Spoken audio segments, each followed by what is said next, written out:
Oke adik-adik, kita mulai ke mata kuliah Sistem Pengaman Tenaga Listrik.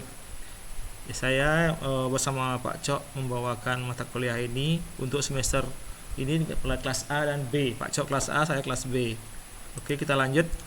Nah, seperti yang Anda ketahui bahwa proteksi itu ada dua. Satu proteksi terhadap arus lebih, kemudian proteksi terhadap tegangan lebih. Tegangan lebih itu termasuk surja petir. Anda lihat referensi Peraturan Menteri nomor 2 Menteri tahun 89 SNI sekian ya. Maka proses terjadinya kilat ini adanya pelepasan muatan listrik dari awan ke awan atau dari awan ke bumi sehingga memunculkan petir. Anda lihat arus yang lepas antara awan ke awan sekitar 200 kA, panas 30.000 derajat Celcius. Demikian juga dari awan ke bumi. Nah, untuk mengatasi bahaya petir ini atau tegangan surja yang lebih ini, maka harus dipasang instalasi penyalur petir. Instalasi yang tidak memenuhi syarat dapat mengundang bahaya. Di sini harus kita lihat di bawah. Grounding kita asumsikan menjadi sempurna. Kalau grounding tidak sempurna akan memunculkan bahaya. Anda lihat gambar di bawah ya. Oke, next. Anda lihat ini dari awan ke awan. Awan-awan ini disebut awan cumulonimbus ya, yang bermuatan. Dia akan dapat melepas muatan dari awan ke awan, dari awan ke saluran atau apapun, dan dari awan ke bangunan. Bahayanya adalah kerusakan baik pada alat elektronik, pada konstruksi, pada bangunan dan lain-lain. Contoh di rock ya, di laut itu ada sambaran petir yang langsung seperti gambar di atas. Ini juga pada salah satu power plant sudah terlihat. Nah, ini di Pertamina UP4 Cilacap menimbulkan kebakaran. Ini juga di Dumai. Oke. Nah, kurva arus petir dari puncaknya itu sekian kilovolt. Ya, itu dari puncak itu dia berubah impuls. Ya, oke. Karena kita sudah mengetahui bahaya sambaran petir, maka harus diadakan satu, pelindungan terhadap sambaran langsung. Kedua, pelindungan terhadap sambaran yang tidak langsung. Oke, kita ketahui bahwa petir itu bermuatan. Ya, petir mempunyai muatan yang dapat menyebabkan melelehnya ujung penangkal petir, ujung isolator dan sebagainya, dan menimbulkan lubang pada plat serta sebagainya. Oke. Nah, tegangan petir ini berupa tegangan impuls. Ya, yang besarnya itu subtransient. Tegangan impuls ini dapat merusak peralatan sehingga menyebabkan tembus dan akan merusak atau membakar peralatan tersebut. Oke, mekanismenya Anda lihat di sini dari awan ya ke peralatan. Nah, untuk perlindungan petir ini ya, Anda lihat itu petir akan menyambar tombak-tombak dari sistem penangkal petir tubuh Franklin yang disebut ya. Itu dalam bentuk air ya. Dia harus dibawa langsung ke bumi seperti gambar sebelah kanan ya.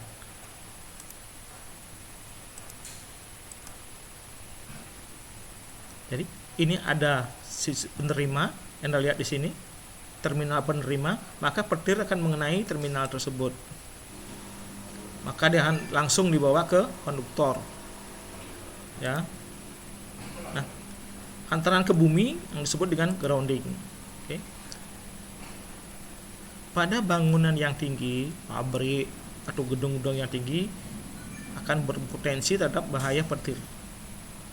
Ruangan yang terkena petir dapat menyebabkan bahaya ledakan gas, uap, dan sebagainya.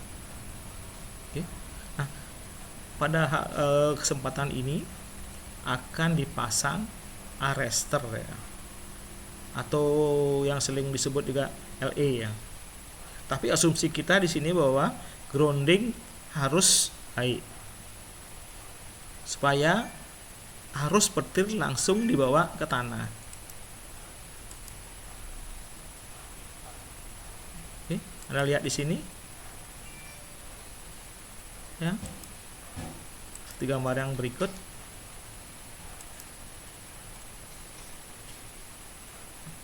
Pengawasan terhadap keselamatan kerja instalasi penyalur petir ya. Ini Anda lihat di sini ada penangkal petirnya, tapi sering disebut penangkap ya. Ujungnya ini menangkap petir yang dilepas melalui awan mengenai bangunan yang ada di bawahnya. Maka di sini ada saluran listrik, maka grounding sangat perlu. Kalau grounding tidak baik, maka petir akan kembali ke saluran atas yang menyebabkan bahaya tadi, kebakaran atau kerusakan peralatan. Seperti yang saya bilang tadi bahwa kita mengacu ke Permenaker. Oke. Saya jelas tadi bahwa ada penerima logam, penerima to air terminal. Biasanya untuk bangunan-bangunan tinggi harus dipasang ini ya. Nah, logam penerima ini dapat berupa logam bulat panjang dari tembaga, karena tembaga merupakan metal yang baik sebagai penghantar listrik. Kemudian ada aksesorisnya dan dipasang pada atap. Oke. Syarat-syarat pembangunannya dipanjang sepasang bubungan tanah, maksudnya dari hubungan dari penangkap petir, kontrak tersebut langsung dibawa ke tanah melalui kawat atau grounding ya. Jarak pemasangan minimal 1,5 meter untuk hubungan yang luas atau panjang. Nah, dilarang memasang pengantar petir di bawah atap. Jika ada penurunan, dipasang pada bagian terdekat dengan pohon atau yang menonjol. Pemasangan harus dilaksanakan di tempat yang mudah untuk pemeriksaan. Digunakan logam, dipasang minimal 2 terminal penurunan kawatnya itu, dan jarak penerima dengan titik pencabangan minimal atau maksimal 5 meter.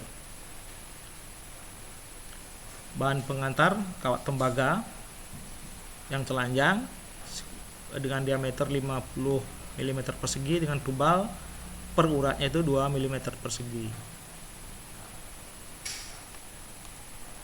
Selanjutnya, syarat pembumian ketahanan itu harus lebih kecil daripada 5. Terdapat sambungan, boleh ada sambungan, tapi sebaiknya sambungan dipersingkat dari sedikit ya, dan langsung digunakan elektrode pembumian yang nyambung dengan instalasi tadi. Untuk bangunan yang mempunyai antena harus dihubungkan dengan instalasi penyalur petir.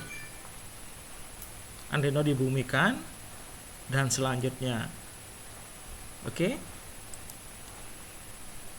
Untuk cerobong-cerobong pabrik juga harus dipasang.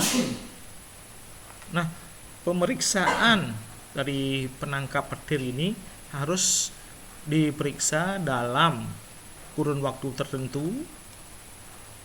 yang dilakukan oleh ahli K3 yang untuk di Indonesia sampai sekarang di bawah Kementerian Tenaga Kerja.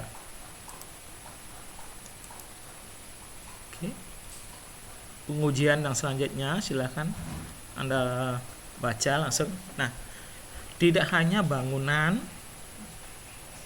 Anda juga pernah mendengar bahwa petir itu sering menyambar saluran. Kita ambil contoh sini STM ya. Awan yang bermuatan atau sebut awan cumulonimbus akan melepas muatan menyambar langsung ke salah satu kawat fasa. Bila grounding pada tiang tidak bagus, maka arus petir akan kembali,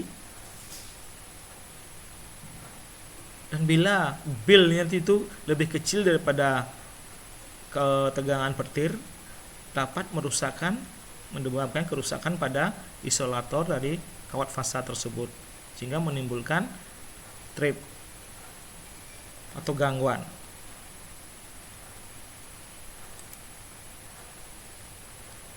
Ada samaran langsung, samaran jauh, samaran induksi, samaran dekat, dan sebagainya.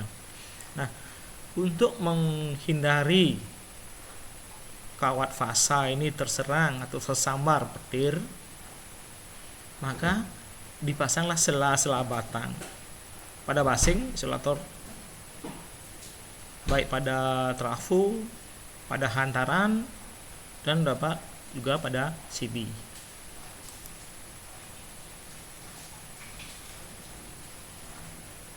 Pada saluran untuk SUTM dan SUTT itu dipasang arrester, dimana untuk sekarang ini arrester yang digunakan sebagai alat untuk menyalurkan arus petir ke bumi. Jenis arrester yang tabung, kemudian yang silikon karbid SiC, dan tutupnya tutup porselin. Kemudian pemasangan arrester itu Anda lihat jaraknya maksimum 25 meter dari alat yang dilindungi, apakah dia trafo, kubikel, dan sebagainya. Oke. Pada trafo di tiang gardu trafo, arrester dipasang sebelum transformator. Anda bisa lihat. Oke, demikian, cukup sekian dari saya. Terima kasih.